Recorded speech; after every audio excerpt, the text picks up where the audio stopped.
Hey everyone, this is Gary. This week I'm going on my first proper vacation in several years, and the first since I launched this podcast almost 4 years ago. As I'm going to be away from the microphone this week, I've lined up some shows from the archives that most of you haven't heard, and if you did, it'll be a good refresher.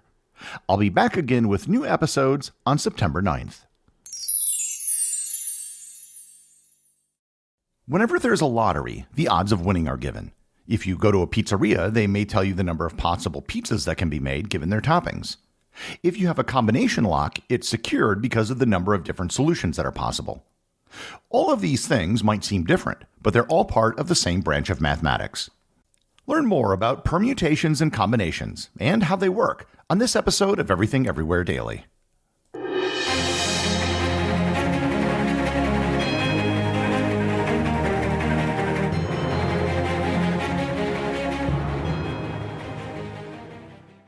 This episode is sponsored by NerdWallet. Nerds! When it comes to general knowledge and history, you know I've got you covered. But who do you turn to when you need smart financial decisions? If your answer is NerdWallet, then you're absolutely right. And if it's not, let me change your mind. The nerds at NerdWallet have spent thousands of hours researching and reviewing over 1,300 financial products. And they have the tools you need to make smarter financial decisions. Looking for a credit card? Go beyond the basic comparisons, filter for features that matter to you, and read in-depth reviews. Ready to choose a high-yield savings account? Get access to exclusive deals and compare rates, bonuses, and more. House hunting? View today's top mortgage rates for your home sweet home. Make the Nerds your go-to resource for smart financial decisions. Head to nerdwallet.com/learn more. NerdWallet. Finance smarter.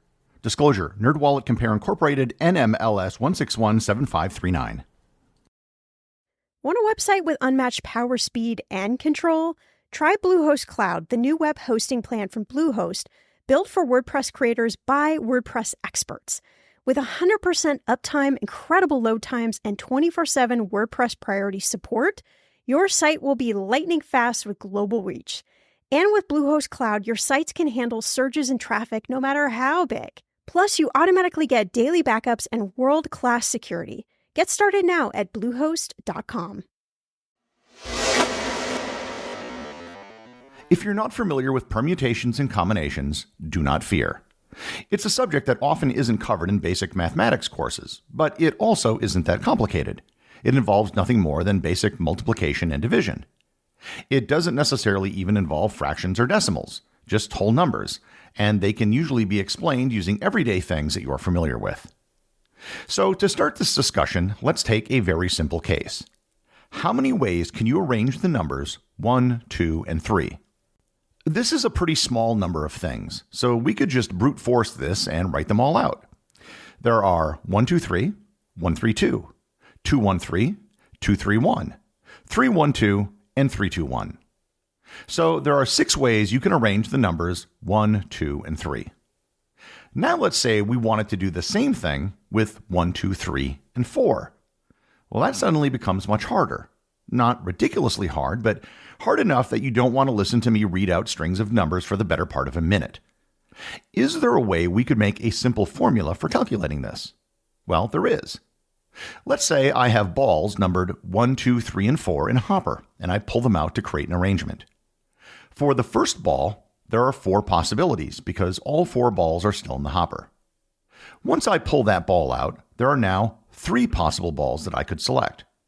Once I pull that ball out, there are now 2 possible balls left, and then finally, there is only 1 ball left.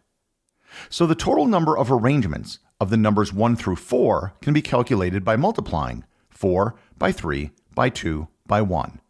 Or there are 24 ways. In my first example, there were 6 ways to arrange 3 numbers, which is equal to 3 times 2 times 1.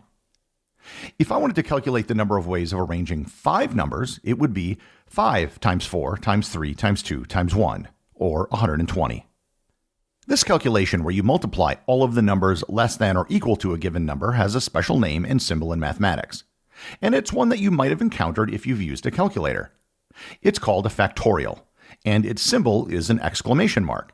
If you've ever played with the factorial key on a calculator, you may have discovered that it's very easy to create numbers so large that the calculator can't handle it. Factorials are just a shorthand for multiply together this number and everything below it. To give you an idea of how quickly factorial numbers increase, 5 factorial, as I mentioned, is 120. 10 factorial is 3,628,800. And 15 factorial is 1,307,674,368,000. In fact, the numbers get so large so fast you can arrive at some surprising results. Take, for example, a deck of ordinary playing cards. There are 52 cards in the deck. How many different ways can a deck of playing cards be arranged? This is fundamentally the same problem I addressed above, just with a bigger number. There are 52 possibilities for the first card, 51 for the second card, 50 for the third card, and so on. So the answer is 52 factorial. 52 factorial is a ridiculously large number. It starts with an 8 and then has 67 digits after it. There are more ways to shuffle a deck of cards than there are atoms in our entire galaxy. Assuming that you have truly shuffled a deck of cards randomly, that means it is highly probable that the ordering of the cards in your hand is an ordering that has never existed before and probably will never exist again in history. If you shuffled a deck of cards every second since the universe began, and each shuffle was a different arrangement of cards, you wouldn't have even come within a trillionth of 1% of all the possible arrangements. The mathematical term for putting things in a particular order is known as a permutation. Now let's go back to my original example of arranging the numbers 1, 2, and 3. This time, let's assume that the numbers can repeat. 1, 2, 3 would be an arrangement, but 1, 1, 3 could be a possibility as well. This is actually really easy to figure out using the same method we did before. There are 3 possibilities for the first number, 3 for the second number, and 3 for the third number. The answer is just 3 times 3 times 3, or 27. Or to write it more succinctly, 3 raised to the power of 3. For 4 numbers, it would be 4 to the power of 4, and 5 numbers would be 5 to the power of 5. These numbers grow even faster than factorials do. But now let's consider a different problem, where the order of things doesn't matter. Let's say you go to a pizza place, and they have 5 different toppings. How many different ways can you make a 3-topping pizza, assuming that you don't use any topping more than once? What makes this problem different from the earlier ones is that the order of the toppings doesn't matter. A pizza with olives, onions, and pepperoni is the same thing as one with pepperoni, olives, and onions. When the order doesn't matter, this is known as a combination. In mathematical parlance, you would say 5 pick 3. To solve this problem, you first look at the number of ways you can pick 3 things out of 5. There are 5 possibilities for the first topping, 4 possibilities for the second topping, and 3 possibilities for the third topping. However, as I mentioned, order doesn't matter, so I've actually selected several redundant arrangements by doing this. We can correct for this by dividing that number by the total number of ways you can arrange 3 things, which is 3 factorial. So the number of 3-topping pizza combinations out of 5, where there are no repeated toppings, is 5 times 4 times 3, all divided by 3 times 2 times 1, or 10. Interesting side note. If you have a combination lock where you have a wheel and need to put numbers in a certain order to open it, it's actually a permutation, not a combination, because the order matters. So technically, combination locks should be called permutation locks. Let's take this idea of combinations a bit further by looking at something with more numbers that you're still probably familiar with: the lottery. A typical lottery will involve taking several numbered balls out of a hopper containing many more balls. As with pizza toppings, the order of the balls doesn't matter. Just to use an example that many people listening to this will be familiar with, I'm going to use the Powerball lottery as an example. This is a large lottery which is played in 45 U.S. states, as well as Washington, D.C., Puerto Rico, and the U.S. Virgin Islands. The game is played by selecting 5 numbers from a hopper containing 69 numbers, and then a Powerball is selected from a different hopper containing 26 balls. First, let's look at the number of ways 5 balls can be selected from 69 balls. Again, the order doesn't matter, so in mathematical parlance, we would say 69 pick 5. The number of permutations of 5 balls would be 69 times 68 times 67 times 66 times 65. We can actually make this a much simpler formula by just saying 69 factorial divided by 64 factorial. We get the 64 because it's 69 minus 5, the number of balls being selected.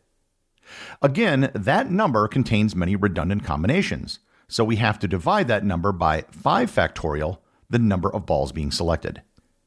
The result is 11,238,513 possible 5-number combinations out of 69 numbers. Those are pretty long odds, but they're actually much better odds than what you get in the actual game. And that's because there is a 6th number that comes from a separate hopper. As there are 26 balls in that hopper, and the Powerball number can match one of the other 5 numbers, we treat it separately and just multiply the previous result by 26. So, 11,238,513 times 26 equals 292,201,338. So the odds of winning a single ticket is 1 in 292,201,338, which is exactly what you will find on the Powerball website and on a Powerball ticket. Here is an interesting question. Why do they bother with the special Powerball? Why not just select 6 numbers from the main hopper instead of 5 and get rid of the Powerball? Well, take 69 factorial, divide by 63 factorial. And again, we get that number because we're selecting 6 numbers out of 69. We then take that result and divide it by 6 factorial, and the number we get is 119,877,472. If they did it that way, the odds would be more than twice as good for players, still astronomical, but much better. For most people, 6 numbers are 6 numbers. The fact that one of those numbers comes out of a separate hopper doesn't really seem relevant. However, the designers of Powerball weren't stupid, and they obviously did the math before they launched the game. They wanted odds that were long, but not too long. There are 330 million people in the United States. Most of them don't play the lottery every week. That means for any given drawing, and there are 2 per week, no one will win the jackpot, and the prize will get rolled over to the next drawing. However, when jackpots get extremely large, they make the news, and more people will play. In fact, mathematically, it might actually make sense to play once the jackpot gets beyond a certain point. A Powerball ticket costs $2, which means that once a jackpot is over $584 million, approximately, the expected value of a ticket is more than the price of the ticket. That is, of course, assuming that there's only one winner and the jackpot isn't split. So for a lottery like Powerball, you want the odds to be long, but not too long, because you want it to roll over to build excitement. We can use the same technique to determine the number of possible 5-card combinations out of a deck of cards. Again, the order doesn't matter, so it would be 52 factorial divided by 47 factorial, and then take that number and divide it by 5 factorial. The number of possible 5-card hands is 2,598,960. Significantly less than the number of ways to shuffle a deck. Of those possible hands, there are 4 that are considered a royal flush, the best hand in poker.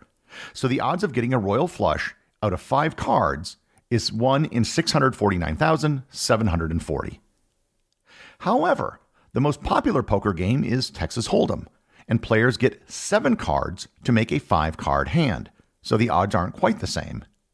The math requires a few more steps, but the odds of a royal flush in Texas Hold'em is 1 in 30,940.